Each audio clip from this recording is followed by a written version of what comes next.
আজকে বানাবো দারুণ স্বাদের দারুণ টেস্টি বোয়াল মাছের কারি। বাঙালির সবথেকে প্রিয় বোয়াল মাছের কারি আজকে কিভাবে বানাই সেটাই আপনাদের সঙ্গে শেয়ার করব। তার জন্য এখানে একটা বোয়াল মাছকে ভালো করে কেটে ধুয়ে পরিষ্কার করে নিয়েছি। আর তাতে একটু নুন, হলুদ আর কাঁচা সর্ষের তেল দিয়ে ভালো করে ম্যারিনেট করে নিতে হবে। কাঁচা সর্ষের তেল দিলে মাছের যে একটা আঁশটে গন্ধ থাকে সেটা চলে যাবে।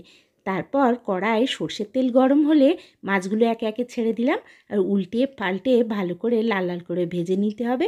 আর এই মাছ ভাজার সময় একটু সাবধানতা অবলম্বন করতে হবে, কারণ বড্ড ফেটে যায় এই মাছ। আর তারপরে সমস্ত কটা মাছ যখন ভাজা হয়ে গেল তখন তুলে নিয়ে ওই তেলেই কিছু পেঁয়াজ কুচি দিয়ে দিলাম আর একটুখানি রসুন কুচিও দিয়ে দিয়েছি।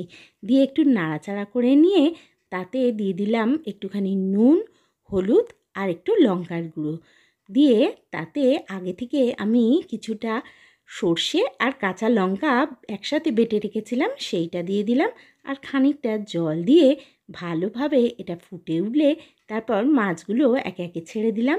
দিয়ে আবারও একটু ফুটে উঠলে তাতে কাঁচা লঙ্কা আর কাঁচা সর্ষের তেল দিয়ে ব্যাস নামিয়ে নিন। গরম গরম ভাতের সাথে এই মাছের কারি থাকলে আর কিচ্ছু লাগে না, দারুণ লাগবে খেতে। আর কেমন লাগলো রেসিপিটা অবশ্যই জানাবেন আর বাড়িতে একবার ট্রাই করে দেখবেন প্লিজ।